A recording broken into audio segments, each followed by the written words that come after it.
भेजना पड़ता था। अभी नहीं, अभी तो हमारे पास सब कुछ इक्विपमेंट है।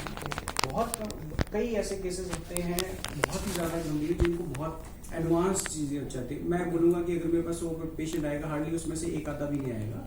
कभी 1000 पेशेंट में से मेरे पास 1-2 पेशेंट ऐसे आ जाएंगे कि जिनको स्पेशली जैसे एक्मो है, एक एक्मो मशीन होती है जैसे हार्ट लंग बाईपास की तरह होती है, वैसी मशीन होती है उसके लिए। बट अदरवाइज हम उसको असेस करते हैं। अब क्रिटिकलिटी अगर हम ब्रॉड टर्म में देखें तो उसके भी ग्रेड्स होते हैं, किस तरीके का है और कितना उसको सपोर्ट सिस्टम चाहिए होता है।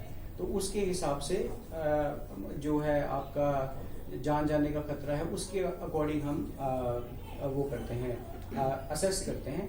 लेकिन ब्रॉडली अगर देखा जाए आज की डेट में हम इतनी एडवांस तकनीक तक पहुंच गए हैं कि बहुत कम पेशेंट जो होते हैं वो इस हालत जो मृत्यु की हालत तक होते हैं। अदरवाइज काफ़ी हद तक हम अच्छी तरह मैनेज कर सकते हैं। बस उसके लिए हमें टाइम चाहिए होता है। Time is very important. और यहाँ पे ये सुविधा होने का फ़ायदा ये है कि मरीज़ जो है हमारे जो विसिनिटी के हैं, हमारे जो स्टेट के हैं, वो जल्दी हमारे पास पहुँच सकते हैं ताकि हम उसका जल्दी से जल्दी इलाज करें। यहाँ से अगर चंडीगढ़ जाएगा पेशेंट तो वो जो टाइम जो वेस्ट होता है उसमें मरीज़ की हालत काफ़ी गिरावट हो सकती है और वो काफ़ी हद तक चेंज भी हो सकती है। बहुत ही ज़्यादा जिनके जो अंग हैं वो बहुत ज़्यादा, चाहे इन्फेक्शन है, चाहे चोट है और बहुत चाहे हार्ट कमज़ोर है, उससे बाकी अंगों पे बहुत ज़्यादा असर हो रहा है। उनकी हालत बहुत ज़्यादा गंभीर है। इसमें हमें एक्सपर्टीज़ तो चाहिए होते हैं, साथ में इक्विपमेंट भी हमें बहुत ज़्यादा चाहिए होते हैं। और इसमें इम्पोर्टेंट क्या है, जो ये आईसीयू है, इंटेंसिव केयर है, हिंदी में इसको गहन चिकित्सा बोलते हैं।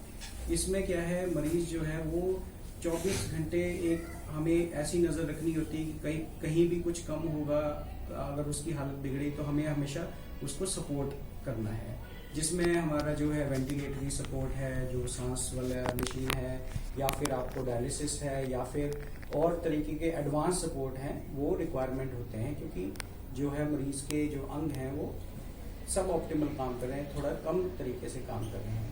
ये साइंस जो है, जो इंटेंसिव केयर है, वो उन पेशेंट पे डायरेक्टेड होती है जो जिनकी हालत बहुत ही ज़्यादा गंभीर होती है। और इन पेशेंट को यूजुअली पहले क्या होता था कि हमें काफ़ी टाइम पहले, अभी की बात नहीं कर रहा हूँ, कि जिसके लिए हमें चंडीगढ़ या फिर आउट ऑफ स्टेट रेफर करना पड़ता था। और हालांकि अभी भी फैसिलिटी ये कम है, लेकिन हमने यहाँ पे जो इंटेंसिव केयर की फैसिलिटी बहुत अच्छी है। यहाँ पे जो इक्विपमेंट चाहिए होते हैं वो बहुत अच्छे हैं। इसलिए पहले मैं चंडीगढ़ में कार्यरत था और उसके बाद मैं क्योंकि हिमाचल से ही हूँ, मैं अपने स्टेट को सर्व करना चाहता हूँ, इसलिए मैंने यहाँ पे ज्वाइन किया। और वेल इक्विप्ड है यहाँ पे आईसीयू, और काफ़ी बड़ा आईसीयू है और बहुत अच्छी तरह विजिलेंस रहती है। काफ़ी पेशेंट हमारे जो हैं वो ठीक होके भी गए हैं यहाँ पे। और बस मैं इसी के साथ ये कहना चाहूँगा कि तो क्रिटिकल केयर का जो आइडिया है हमें वो देना है आपके माध्यम से, कि यहाँ पे हम अच्छी तरह केयर कर सकते हैं। जो बहुत ज़्यादा सिक पेशेंट हैं, बहुत ज़्यादा बीमार पेशेंट हैं, उनको अच्छी तरह देख सकते हैं। हमारे पास इक्विपमेंट हैं, एक्सपर्टीज़ हैं, सब है। और उस हिसाब से हमें आउट ऑफ स्टेट या फिर रेफर करने की कम ज़रूरत है। हालांकि कई केसेस बहुत ज़्यादा जो सिक होंगे वो करने पड़ते हैं, लेकिन मोस्ट ऑफ द केसेस हम यहाँ पे आराम से संभाल सकते हैं। जैसे कि क्रिटिकल जैसे डिपार्टमेंट का नाम ही है जी। मैं डॉक्टर स्टीव शर्मा यहाँ पर सीनियर मेडिकल सुपरिटेंडेंट काम कर रहा हूँ पिछले 1.5 साल से। जैसा कि आपको विदित है, हमारे पास यहाँ पर हिमकेयर, ECHS, PPA, ये सभी स्पेशलिटी ऑलमोस्ट कवर हैं। और हमारे यहाँ पर हर स्पेशलिटी में 2 डॉक्टर्स और किसी में तो 3 डॉक्टर्स भी हैं। और वर्ल्ड लेवल की हमारे पास उच्च स्तरीय सुविधाएं हम लोग इनको पब्लिक को दे रहे हैं। ENT में मैं ENT भी देख रहा हूँ साथ साथ अपने एडमिनिस्ट्रेटिव काम के अलावा। ENT में हमारे पास 2 डॉक्टर्स हैं। इसके अलावा हमारे पास मेडिसिन में 3 डॉक्टर्स हैं। बच्चों के 2 डॉक्टर्स हैं पीडियाट्रिक्स के। OBG गायनी में हमारे पास 2 डॉक्टर्स हैं। इसी तरह कार्डियो में हमारे पास 3 डॉक्टर्स हैं। और इसी कड़ी में हमने एक और उपलब्धि अभी प्राप्त की है। एनेस्थीसिया में हमारे पास 2 डॉक्टर्स थे, लेकिन हम थोड़ा सा काम ज़्यादा होने की वजह से कोप अप नहीं कर पा रहे थे। तो अभी रिसेंटली डॉक्टर हनीश ठाकुर ने यहाँ पर ज्वाइन किया है। सर काफ़ी सीनियर हैं, यहाँ टांडा से पास आउट हैं MBBS 2006 बैच से, और इन्होंने MD एनेस्थीसिया में किया है अपना वेस्टर्न कमांड चंदी मंदिर के हॉस्पिटल अपने चंडीगढ़ से। और उसके बाद इन्होंने अपना एनेस्थीसिया और क्रिटिकल केयर में DM की है। एक बहुत बड़ी डिग्री है।